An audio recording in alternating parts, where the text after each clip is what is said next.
Quero saudar os irmãos com a graça e a paz do nosso Senhor e Salvador Jesus Cristo, a quem seja a honra, o louvor e a glória para sempre. Amém. Eu quero agradecer, considerando que essa é a minha última palestra, eu quero agradecer do fundo do coração a organização da conferência, pelo convite, dizer que foi uma grande alegria. Quero agradecer pela forma como eu e a minha esposa, nós fomos recebidos, e com certeza eu levo muitos outros irmãos que tive a oportunidade de conhecer no meu coração. É a terceira vez que eu estou aqui em Roraima, e vocês deveriam me convidar mais, e a razão é simples: todas as vezes que eu venho aqui chove. Pois é, quando o clima estiver seco, lembrem-se de mim, tá bom? Todas as vezes que eu boto o pé aqui, e a chuva é grande. Então, com certeza tem sido para mim um motivo de alegria de estar com vocês. Eu quero convidá-los a abrirem suas Bíblias no livro de Colossenses. Eu quero ler dois textos bíblicos com vocês. O primeiro está em Colossenses, inclusive nós lemos hoje. Colossenses, capítulo 3. Nós vamos ler a partir do versículo 1, Colossenses 3, a partir do versículo 1. Vamos ler a palavra do Senhor. Colossenses 3, 1. Portanto, se vocês foram ressuscitados juntamente com Cristo, busquem as coisas lá do alto, onde Cristo vive, assentado à direita de Deus. Pensai nas coisas lá do alto e não nas que são aqui da terra. Porque vocês morreram e a vossa vida está oculta juntamente com Cristo em Deus. Quando Cristo, que é a vida de vocês, se manifestar, então vocês também serão manifestados com Ele em glória. Amém, a palavra do Senhor. Vamos orar nesse momento. Senhor, nós queremos nos colocar diante do Senhor nesse momento, reconhecendo que precisamos da direção do Teu Espírito sobre a nossa vida. Nós temos ouvido tantas verdades preciosas da Tua Palavra ao longo desses dias nessa conferência, e o nosso coração deveria queimar, como ocorreu com aqueles homens no caminho de Emaús, ao ouvirem o Senhor. E a nossa oração é que o Teu Espírito faça isso nesse momento, que a Tua Palavra queime em nossa alma, para que possamos não apenas compreender as verdades das Escrituras, mas que possamos vivê-las em nossas vidas. Essa é a nossa oração. Amém. Qual é o grande propósito da salvação? Por que Deus salvou você? Uma pergunta tão simples, tão óbvia, muitas vezes não é respondida de forma profunda. Na verdade, a obra da salvação tem a ver com algo que Deus está fazendo em nós e começa fazendo em nós através da regeneração, mas que tem a ver com algo que Deus fará em nós na eternidade de forma plena. O grande propósito de Deus é que um dia eu e você tenhamos corpos e almas como um ser holístico que Deus nos criou, para que vivamos em piedade eternamente com Ele. O objetivo de Deus é de criar uma nova humanidade, com uma mentalidade celestial, uma piedade celestial. E o tema da minha palestra hoje vai falar exatamente sobre isso, sobre a piedade celestial. Nós vimos pela manhã como Deus criou Adão e Eva, e eles viviam em um relacionamento profundo com Deus de piedade.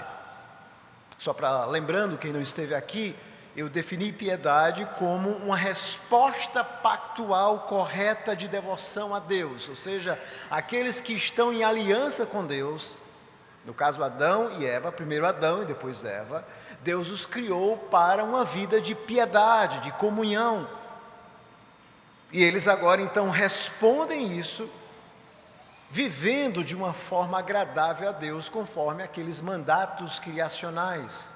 Nós vimos pela manhã que Deus criou o homem no sexto dia e no sétimo ele então descansa, ele adora a Deus. Ele é colocado no jardim do Éden, naquele monte de Deus, para trabalhar, para cultivar, para proteger aquele local. Ele tinha a comunhão profunda com Deus, ele podia conversar com Deus sem nenhum mediador. Ele deveria guardar o seu estado de santidade. Ali nós temos a árvore como um sacramento para lembrá-lo dessa comunhão. Deus também cria a mulher para que ele então viva juntamente com a sua esposa, e Deus já havia ordenado que eles tivessem filhos, para que eles vivessem ali também como famílias pactuais, adorando e servindo a Deus. Eles foram criados em profunda piedade. E nós vimos os efeitos do pecado, como o pecado destruiu esse relacionamento. E a partir dali os homens eles se tornam exilados. Nós vimos como Caim e a sua descendência se tornam construtores de cidades, buscando nome, buscando glória. E o homem então morto em delitos e pecados é incapaz agora de conhecer a Deus. E Deus então começa o processo de chamar pecadores através de uma aliança da graça. Eu expliquei que lá naquele momento trágico, em Gênesis capítulo 3, Deus então faz a promessa de um mediador, o descendente da mulher que esmagaria a cabeça da serpente. Deus então faz uma promessa de vida em meio à morte. Deus então promete um caminho até a presença dele, mas o caminho para a presença dele será um caminho de sangue. Deus então se revela, e aí nós vamos ter aquilo que nós podemos chamar o padrão da piedade, ou seja, todos os homens nascem mortos em delitos e pecados. Como é que alguém se torna piedoso no sentido de ter um relacionamento com Deus? O padrão da piedade é simples. Primeiro, Deus se revela a esse pecador, como ele chamou, por exemplo, Abraão. E aí nós vamos ter algo maravilhoso, o êxodo. Deus então chama ele para sair da sua terra e para ir para uma outra terra que Deus havia prometido, a terra prometida. Tudo começa ali no Gênesis, a ideia de reino de Deus, Deus com um povo em um lugar, e esse povo vivendo a palavra de Deus. Tudo começa ali no monte, e agora Deus então chama Abraão para uma terra, mais uma vez, para dar descanso. E nós vimos que lá no capítulo 22, Deus escolhe um local específico, onde será o holocausto. E ali naquele local do holocausto, no Monte Moriá, nós vimos que é onde será construído futuramente o Templo de Jerusalém. O homem então sai de um monte e agora Deus então está trazendo o homem de volta para si mesmo. Deus está recriando um novo Éden. Deus está recriando um novo local onde o homem possa então se aproximar. E por que Deus está fazendo isso? Para ensinar ao homem o princípio primordial para o qual ele foi criado, a adoração. Esse é o segundo aspecto fundamental, a adoração. Nós fomos criados para adorar e agora somos chamados para adorar. Mas agora o homem morto em pecados, ele precisa que a sua adoração seja regulada. Deus precisa ensiná-lo como adorar. A adoração será com sangue. Envolve uma forma correta, mas envolve também uma essência. E nós vimos que esse foi o pecado de Caim. Deus não aceitou a sua adoração. O homem, a partir disso, se torna um peregrino. Deus então chama, e nós vamos ver esse padrão do êxodo, o êxodo de Noé, o êxodo de Ló, o êxodo de Abraão, o êxodo de Moisés, o êxodo de Israel, que vai culminar com o próprio êxodo de Jesus, o novo Israel. Esse é o padrão. Ao invés de sermos desgarrados e exilados do Éden, como acontece com a descendência de Caim, com aqueles que são descendentes da serpente, Deus chama o seu povo para ser peregrino nessa terra. E como peregrinos, eles devem agora obedecer à lei de Deus, à palavra de Deus, para que eles então tenham uma vida correta diante de Deus. Essa é a essência da piedade. E à medida então que eles vão caminhando nessa terra como peregrinos, tendo a lei de Deus, para aprenderem a terem uma atitude correta com Deus, essa é a essência da piedade, eles vão lembrando do descanso eterno. E o tabernáculo era um símbolo disso. Era uma entrada, era uma lembrança do céu, daquilo que Deus está fazendo. E é por isso que o tabernáculo tinha, como eu expliquei, a porta voltada para o Oriente. E o homem então entrava, e deveria ser maravilhoso você imaginar e viver em Israel. No sentido de que ali no meio das tribos estava o tabernáculo. E deveria ser uma sensação maravilhosa, o tabernáculo. Deus como rei estava ali, e o povo então oferecia a Deus alguns tipos específicos de sacrifícios. E eles então começavam pelo sangue a entrar na presença de Deus. Eles começavam a reviver o Éden. Aqueles querubins que haviam sido postos para barrar a entrada do homem no Éden, agora estavam dentro do tabernáculo. Era o céu ali na terra. A presença de Deus estava ali na terra. Havia uma coluna de fogo enorme, uma coluna de nuvem. E você deve imaginar isso. Eles então viam aquela coluna de fogo e nuvem. Céu e terras estão conectados novamente. Mas o sangue, aquele cheiro de sangue, que deveria ser forte, lembrava a ideia de morte.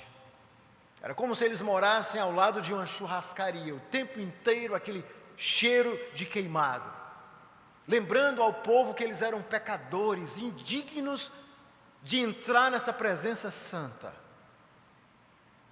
Mas através dos sacerdotes, dos mediadores, Deus estava providenciando um caminho. Então o que era um tabernáculo? Logo após a queda de Adão e Eva, a Trindade, o Pai, o Filho e o Espírito Santo, não apenas começam a se revelar, mas nós vamos ter essa relação dialógica, ou seja, o céu, Deus, então, começa a chamar pecadores para então se conectarem com Deus. Céu e terra agora se conectavam ali no tabernáculo. Um mini Éden. Isso era o tabernáculo. O pacto da graça agora implicava em que a comunhão seria pelo sangue, o selo pactual pelo sangue, a adoração pelo sangue, a piedade pelo sangue. O tempo inteiro eles estavam lembrando desses sacrifícios, e era por isso que tinha uma parte muito importante, que era colocar a mão sobre os animais. De um lado há um Deus santo, de outro o homem pecador, então você colocava as mãos sobre o animal, e você então oferecia aqueles sacrifícios a Deus. E Deus então ordenava cada detalhe do culto. Toda a piedade era regulada por Deus. O objetivo de Deus era criar uma piedade celestial. Deus estava abrindo um acesso celestial pelo sangue. Havia uma comunhão celeste, uma adoração regulada. Cada detalhe havia sido estipulado por Deus. O povo de Israel havia sido chamado para viver como um povo santo. Havia um padrão celestial, a lei, cujo alvo era imitar ao próprio Deus. E havia esperança de consumação. Eles lembravam que eles eram peregrinos. É apenas uma representação de algo mais perfeito que vai vir. Novos céus e nova terra. E você pode imaginar, pastor, será que eles imaginavam tudo isso que o Senhor está dizendo? Sim. O autor dos Hebreus nos diz isso no capítulo 11. Eu quero que você abra rapidamente sua Bíblia. Isso não é uma criação. O autor dos Hebreus diz no capítulo 11 exatamente isso. partir do versículo 13, ele diz: todos estes morreram na fé, não obtiveram as promessas, mas viram-nas de longe, se alegraram com elas, confessando que eram estrangeiros e peregrinos na terra. Porque os que falam desse modo manifestam estar procurando uma pátria, e se na verdade se lembrassem daquela de onde saíram, teriam a oportunidade de voltar. Mas agora desejam uma pátria superior, isto é, celestial. Por isso Deus não se envergonha deles de ser chamado seu Deus, porque Ele preparou uma cidade. É exatamente isso que eu estou explicando. Aqueles homens então estavam com essa alma de peregrino, lembrando dessa cidade. E eles então, o autor dos Hebreus diz que eles confessavam que eram estrangeiros, eles sabiam que a terra, que esses aspectos eram apenas sombra de algo que viria, algo maior, mais profundo, a eternidade. O autor dos Hebreus diz que eles, vendo essas promessas, eles então saudavam elas, eles saudavam. E a imagem que o autor dos Hebreus usa é uma imagem náutica. Geralmente quando aqueles barcos iam chegando no porto, é muito comum as pessoas então saudarem, não é? E as pessoas que estão lá, aguardando no porto, então saudam as pessoas que vão chegando. Então aqueles homens, eles saudam, sabendo que estão mais perto dessa terra prometida, e Deus está lá, dizendo: venham, está mais próximo. A cidade celestial. É por isso que o tabernáculo era a habitação de Deus na terra. O sistema sacrificial e o sacerdócio lembrava Israel o tempo inteiro disso. O autor dos Hebreus diz que isso era uma figura do próprio céu, do verdadeiro. Era um mini Éden. E havia três tipos de sacrifício. Havia ali no tabernáculo um triplo movimento de acesso a Deus. Para que o homem então entrasse no céu, ou nesse mini céu que era o tabernáculo, ele precisava resolver 3 problemas fundamentais para entrar ali. Primeiro, ele tinha um problema do pecado. O homem havia sido expulso do paraíso. E é por isso que existia a oferta da purificação. E essa oferta da purificação tinha a ver exatamente com isso. Existiam 3 tipos de ofertas, depois vocês podem ver lá no livro de Levíticos. A oferta da purificação tinha esse objetivo: o pecado precisa ser tratado. Ninguém entra na presença de Deus sem tratar o pecado. Ele precisa ser expiado, tratado, removido. E isso será feito com sangue.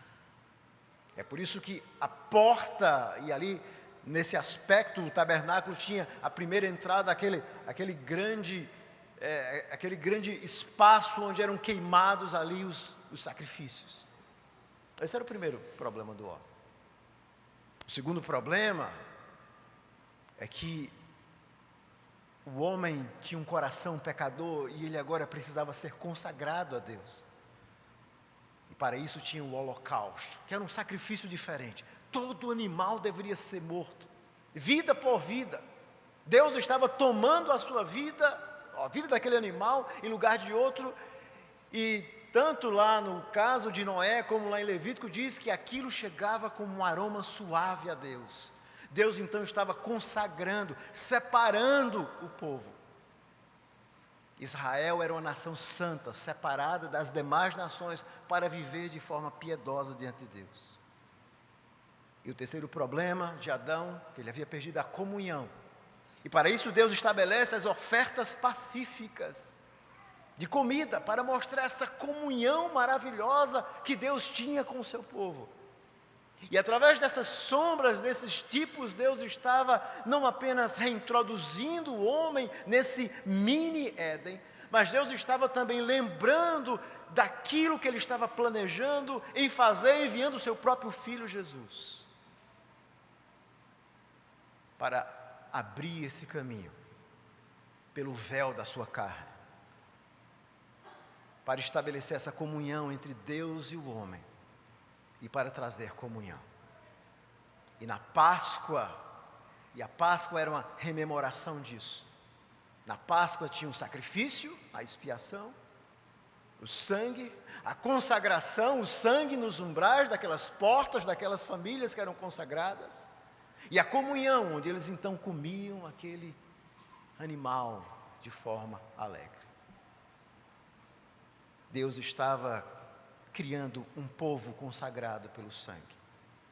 A aproximação pelo sangue, perdoados pelo sangue, e uma vez por ano, apenas uma única vez, no dia da expiação, Levítico 16, eles então pegavam 2 animais, eram sorteados, um deveria ser sacrificado, e o seu sangue deveria ser derramado ali. O tempo inteiro, o sacerdote era um caminho marcado pelo sangue. O outro colocava as mãos e mandava embora, lembrando da misericórdia de Deus. Deus havia perdoado o pecado do povo. Comunhão pelo sangue, serviço pelo sangue. E assim é toda a história. E o templo, naquele Moriá, em outro monte, no novo Éden. Observe que à medida que o povo sai da terra, Deus vai guiando o povo ali no tabernáculo, mas agora no templo, que é aquele mesmo que eu expliquei de manhã, onde no capítulo 22 de Gênesis, Deus leva Abraão para Moriá, e ali, exatamente conforme o texto nos diz, segundo Crônicas 3:1, foi ali onde foi construído o templo. Deus escolhe o seu Éden, só Deus pode escolher o seu Éden, como Ele fez o primeiro Éden. Ele vai escolher o local específico. Lá em Gênesis 22 diz que Deus escolheu, é esse o local. Lá em 1 Crônicas 22, quando Davi peca e ele escolhe o pecado e um anjo do Senhor aparece, ele diz assim, é ali, naquele local que você vai oferecer a oferta, um holocausto.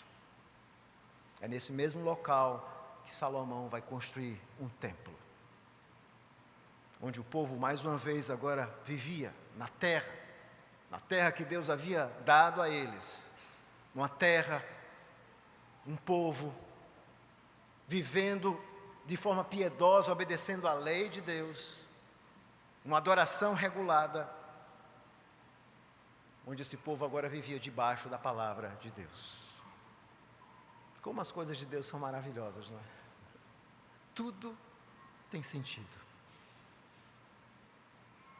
Mas o autor dos Hebreus diz que esse tabernáculo era uma figura do céu, até que vem Jesus.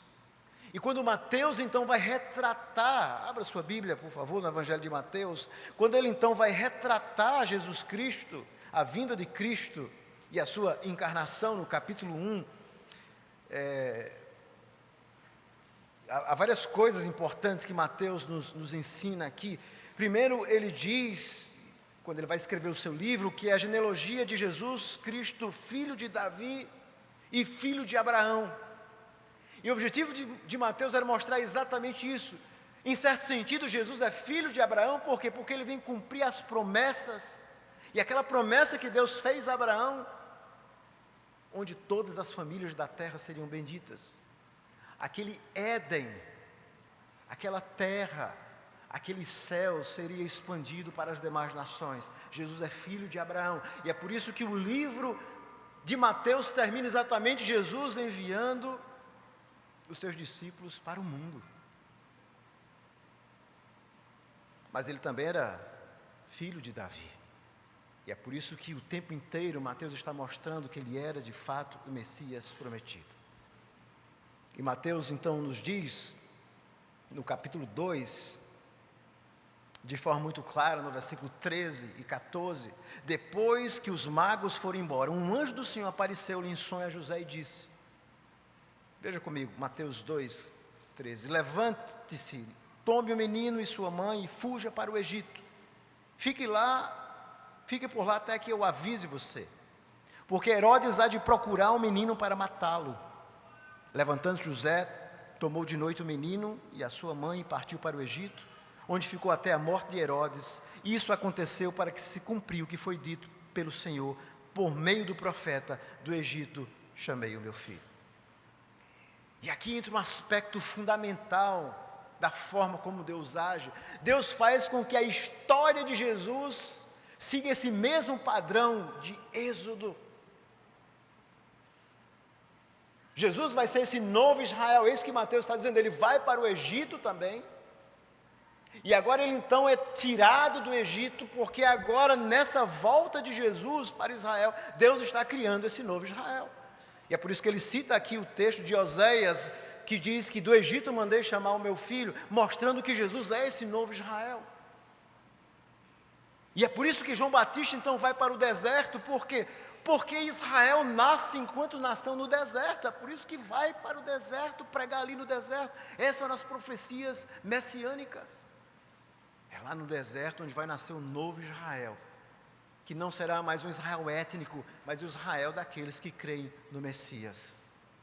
E Jesus age agora como o novo Israel, vai para o deserto, vai ser tentado, é tentado por Satanás, e sabe como Jesus responde a Satanás nas tentações, usando Deuteronômio 8, que é um texto onde Deus mostra a falha de Israel.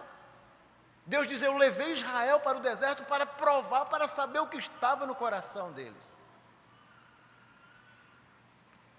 Deus queria ensinar a Israel que eles deviam viver pela palavra de Deus.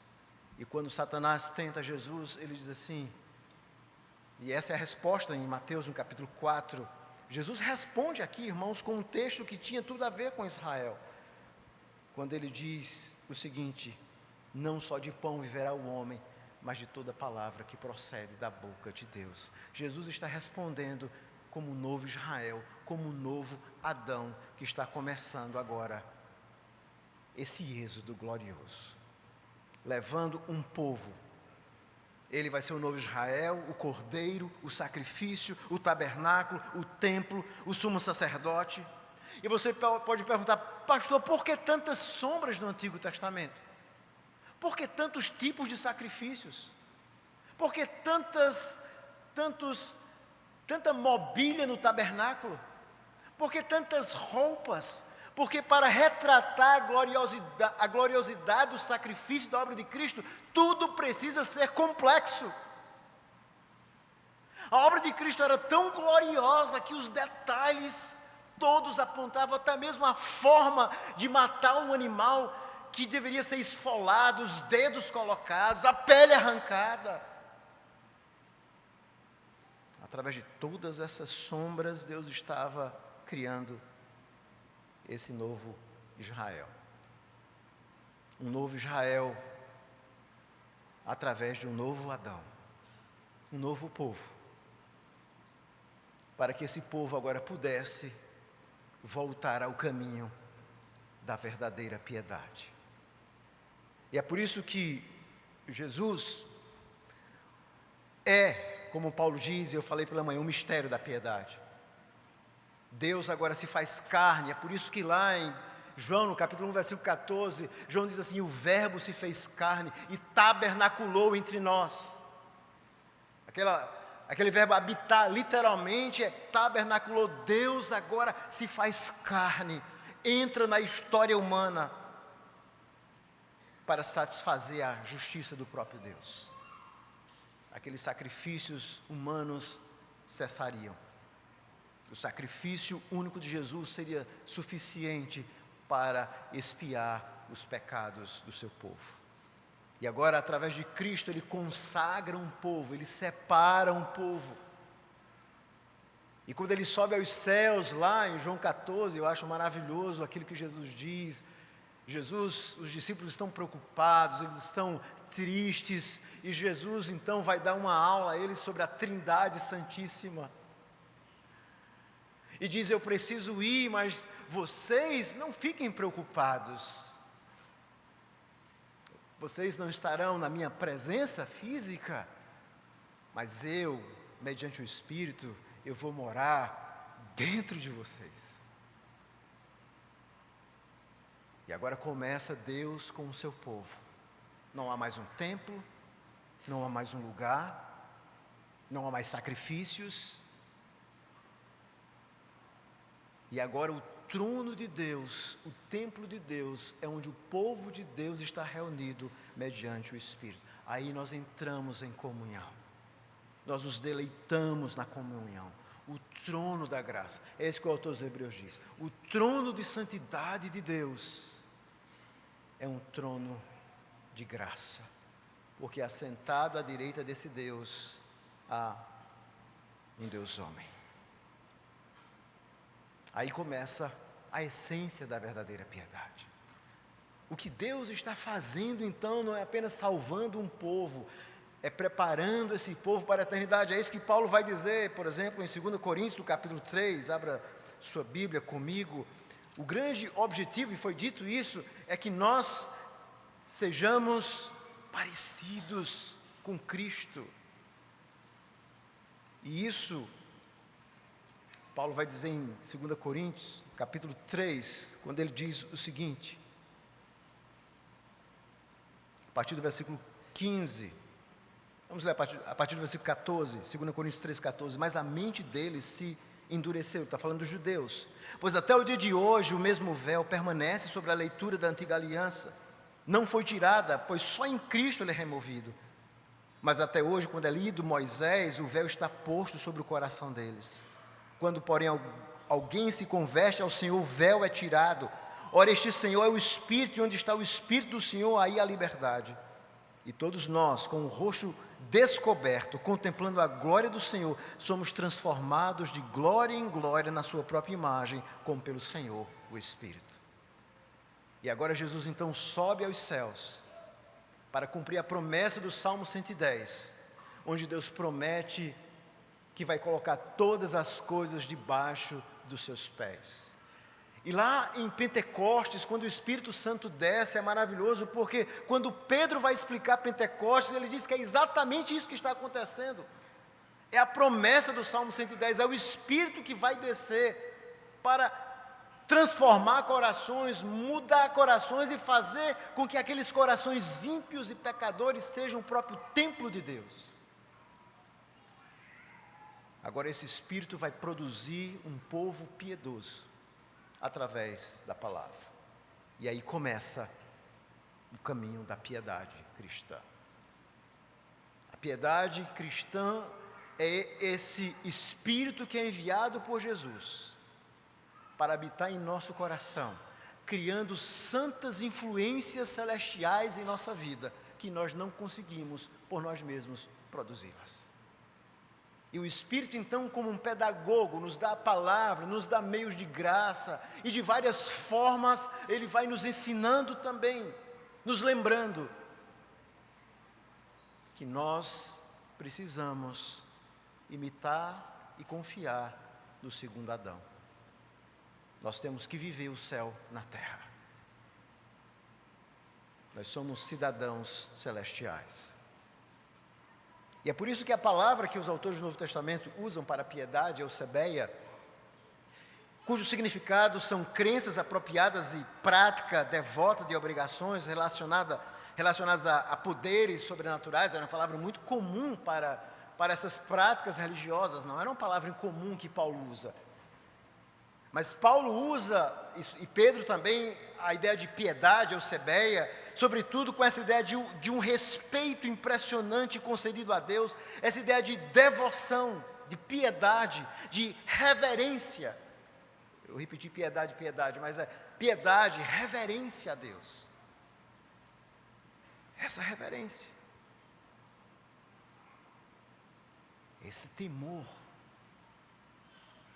Esse novo cidadão celestial que Deus está produzindo. E é por isso que nós vamos ver alguns textos agora no Novo Testamento que falam sobre a piedade. Por exemplo, em 2 Pedro 1,3 nos fala dessa graça da piedade pelo conhecimento de Jesus. Veja se não é isso, abra sua Bíblia comigo, vamos ler vários textos. Primeiro é esse, 2 Pedro, capítulo 1, versículo 3. A palavra de Deus diz o seguinte: pelo poder de Deus nos foram concedidas todas as coisas que conduzem à vida e à piedade. pelo pleno conhecimento daquele que nos chamou para a sua própria glória e virtude. Então, como é que alguém agora conhece a piedade? Por essa obra gloriosa de regeneração, pelo poder de Deus que nos dá vida e piedade, nos ensina como nós devemos viver.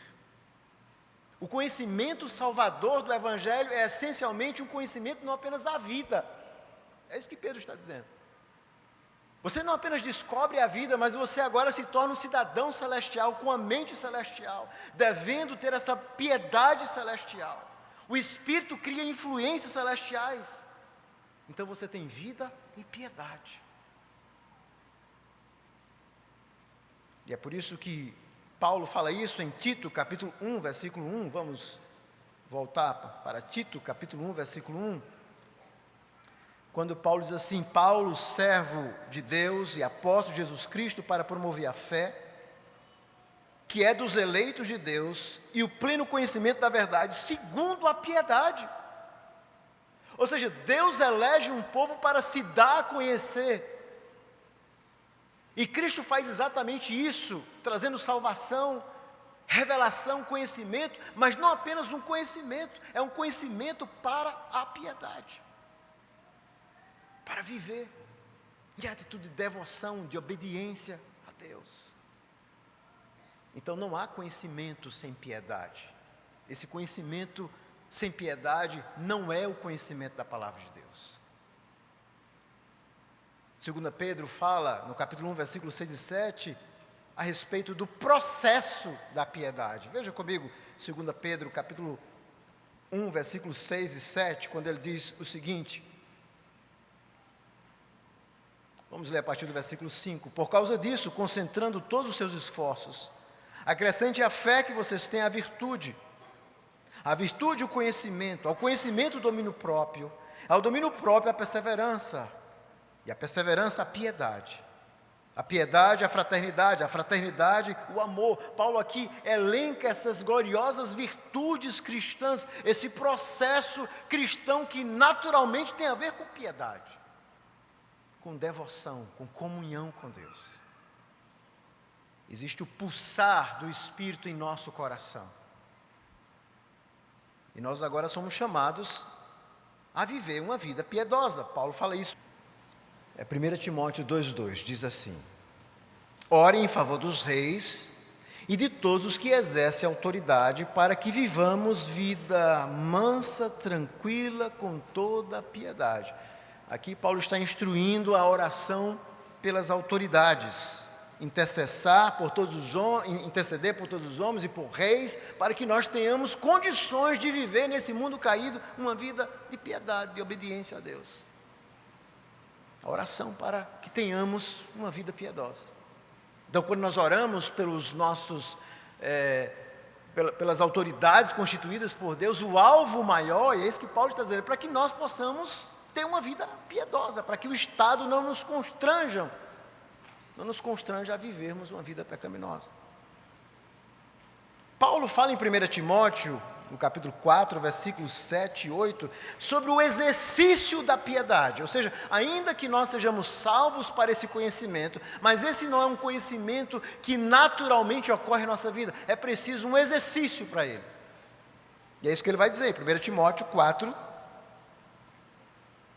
no versículo 7 e 8, vamos dar uma lida, quando ele diz o seguinte: mas rejeita as fábulas profanas e de velhas caducas, exercita-te pessoalmente na piedade, pois o exercício físico tem algum valor, mas a piedade tem valor para tudo, porque tem a promessa da vida que agora é e de que há de vir. Esse verbo que Paulo usa aqui para exercitar-se na piedade é um verbo que era usado naquelas lutas gregas. Tem a ver de uma profunda batalha. Paulo diz assim: vocês devem lutar, se exercitar na piedade. Ou seja, a piedade de um não serve para outro, você precisa se exercitar na piedade. Você precisa desse exercício. E nós vemos essa geração que cultiva muito o corpo, o exercício do corpo. Mas Paulo diz assim: o exercício do corpo comparado ao exercício da piedade, ele é muito pequeno. E por que você precisa desse exercício da piedade? Porque ela serve para tudo, em todas as áreas da sua vida. E ela tem a promessa de vida, ou seja, e a piedade ainda tem essas recompensas eternas. É o exercício da piedade. Aí em 1 Timóteo, capítulo 6, versículo 3 ainda, Paulo diz que toda doutrina, toda verdade bíblica deve ter piedade. 1 Timóteo 6,3, quando ele diz o seguinte: se alguém ensina outra doutrina e não concorda com as sãs palavras do nosso Senhor Jesus Cristo e com o ensino segundo a piedade. Ou seja, eu não posso conhecer as Escrituras e as verdades do cristianismo sem piedade. É por isso que John Owen, certa vez, em um momento, quando um pastor estava sendo ordenado, ele então olhou para aquele pastor e disse o seguinte: você um dia pode se tornar famoso, o seu nome pode estar na boca do povo, os bancos da igreja podem estar cheios, mas o que você é diante de Deus é o que você é e nada mais. É o que você é. A sua piedade.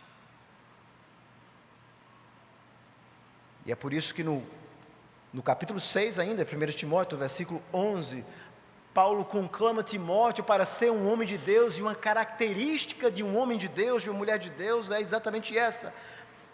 Mas você, homem de Deus, fuja de tudo isso e siga a justiça e a piedade. A justiça tem a ver com o amor pela palavra de Deus, por aplicar as Escrituras, e a piedade é a devoção, é a vida de oração, é a vida de meditação na palavra de Deus, é o cultivo das Escrituras na sua alma. É por isso que os puritanos falavam tanto sobre a meditação das Escrituras. Eles diziam que o conhecimento sem a meditação não vale absolutamente nada. É como você chegar em um jardim e simplesmente acender uma vela. Ela não traz influência, ela não muda. Mas quando você lê as Escrituras e rumina, e pensa, e medita nela, Watson diz que as Escrituras, elas se tornam como um poderoso sol no jardim. E é por isso que nós precisamos meditar nas Escrituras, porque a nossa vida espiritual, irmãos, é como um jardim. É exatamente. Se você quiser destruir um jardim, o que é que você faz? Nada. Deixa ele. Mas quando você vive na piedade, segue, a palavra que Paulo usa aqui é a ideia de perseguir a piedade, se exercita na piedade, vive, como 2 Pedro 3,11 nos ensina, a vida de piedade.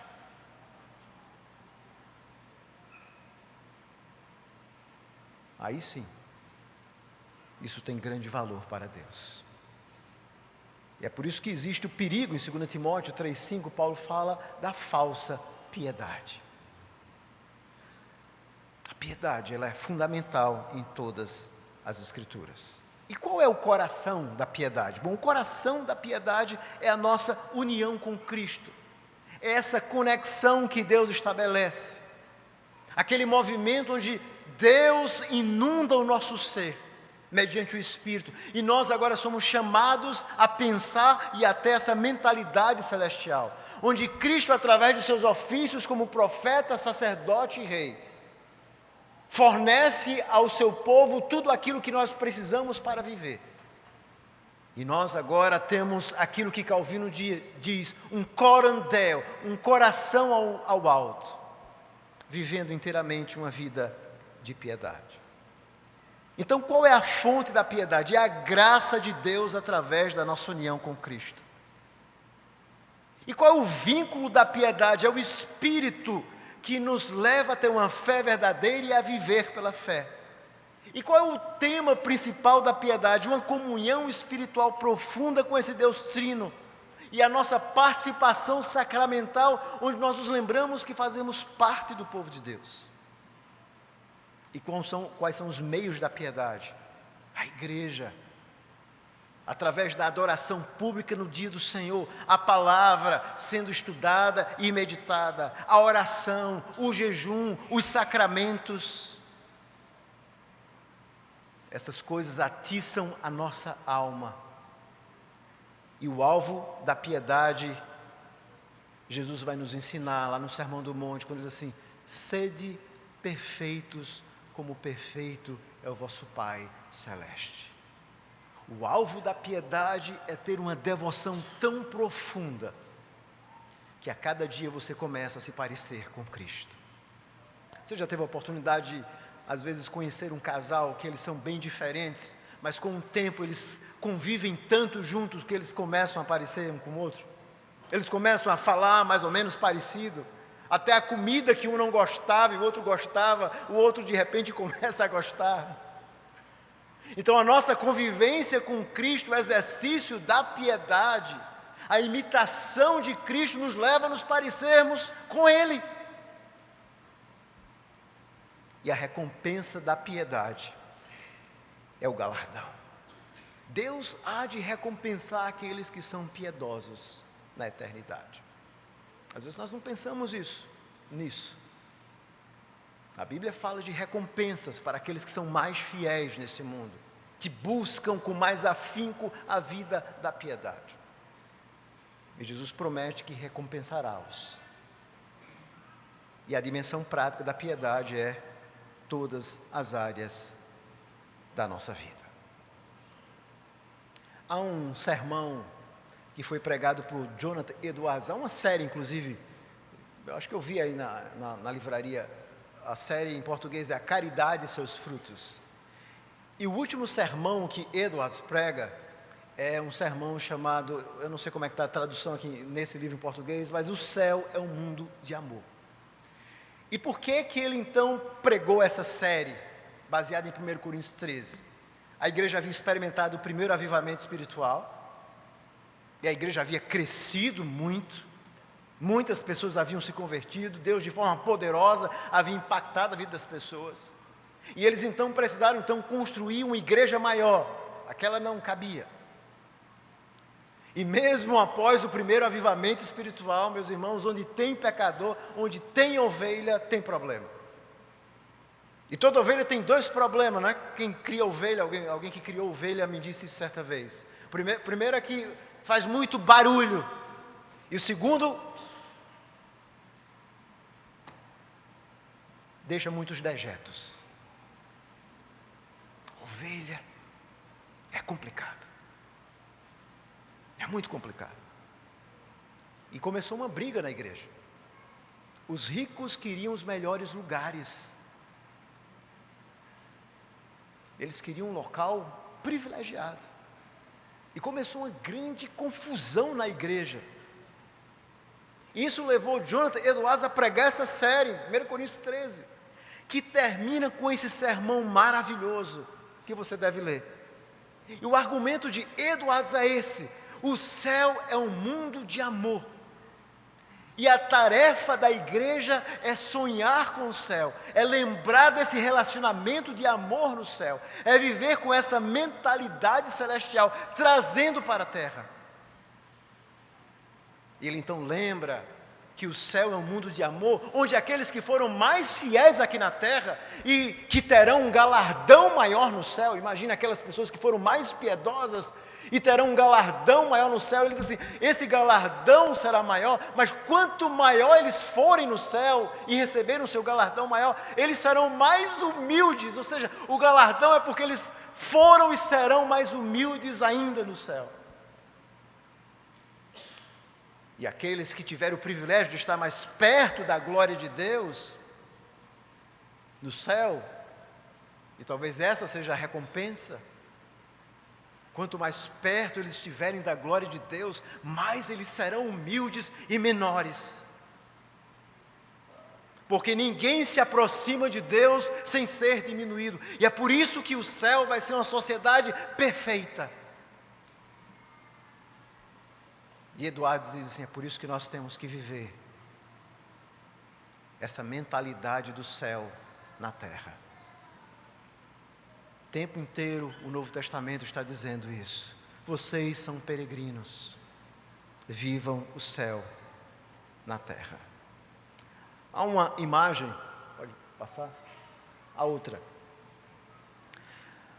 Essa imagem reproduz um pouco daquilo que eu falei até hoje, aliás, até agora. Todos nós que somos peregrinos, nós temos essa esperança escatológica do céu. Nós vivemos essa vida de piedade, mas ainda temos que enfrentar o pecado e as lutas. E aí você tem, antes da queda, onde o homem tinha essa comunhão perfeita com Deus. E aí você tem essa seta para baixo, onde houve a queda. E a queda leva o homem a viver aquilo que é chamado de esta era. O Aion, no Novo Testamento, ou Olam Hazá, como é chamado no Antigo Testamento. Nós vivemos nessa era. E Deus então promete o seu Messias. E o povo do Antigo Testamento então tem essa comunhão com Deus através dessas sombras. Até que vem o próprio Messias.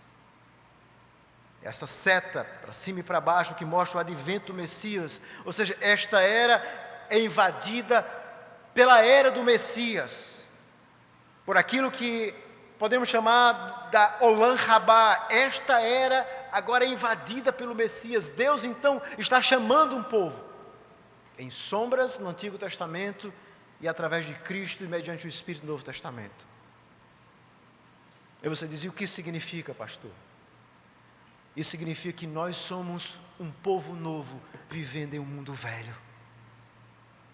Nós somos transformados pelo Espírito e temos uma mente de Deus, vivendo em um mundo marcado por uma mente rebelde contra Deus. Nós somos cidadãos celestiais, vivendo como cidadãos do mundo. Vivemos em um mundo onde as pessoas, como os descendentes de Caim, querem construir altares para encontrar o seu significado. E nós querem construir cidades para encontrar o seu significado. E nós queremos construir altares.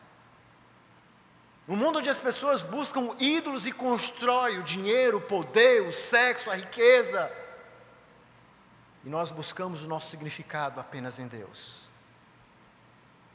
Então nós vivemos no já e o ainda não.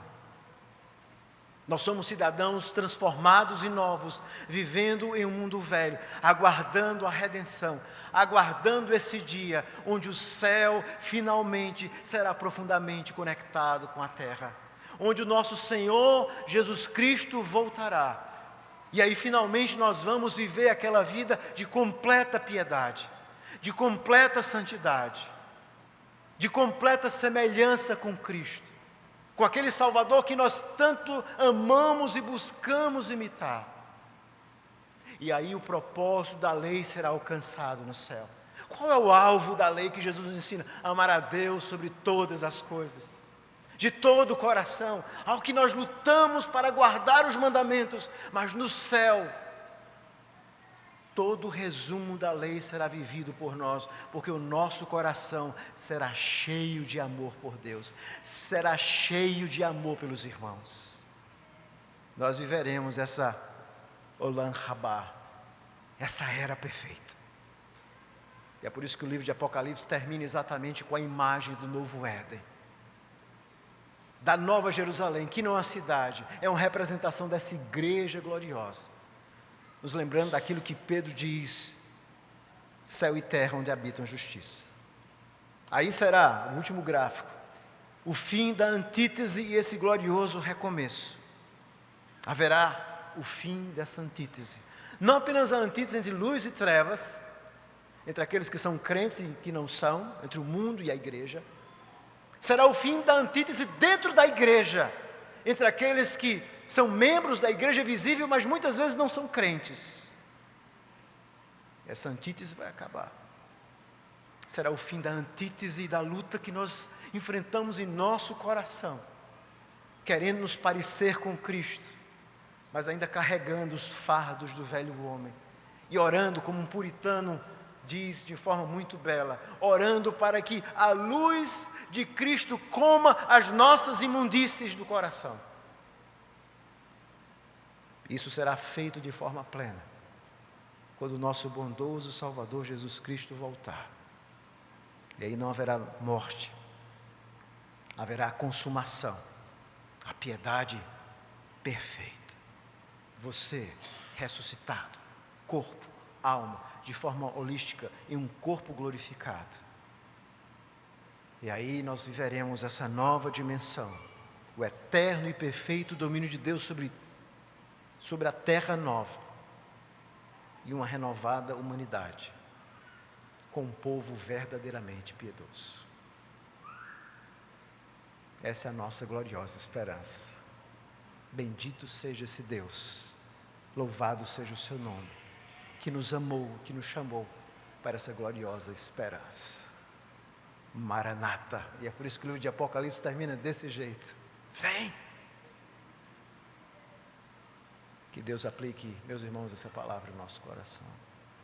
Vamos orar. Bendito Deus, nós louvamos o teu santo nome, porque nós jamais poderíamos ter um coração piedoso se o teu Espírito não nos inclinasse para ti mesmo. É por isso que o nosso coração é sempre irrequieto e não encontra paz e esperança até voltar para ti mesmo, Senhor. Nós louvamos o teu nome, mas nós somos desafiados a viver essa mente celestial, essa piedade celestial, como cidadãos novos em um mundo velho, em um mundo caído, com a roupa santa que nos é dada em Cristo mediante o Espírito, mas ainda tendo que enfrentar os lamaçais do pecado desse mundo caído. Mas louvado seja o sangue de Jesus Cristo, que nos limpa de todo o pecado e nos dá essa gloriosa esperança, onde estaremos para sempre com o Senhor. Muito obrigado, Senhor. Em nome de Jesus que nós oramos.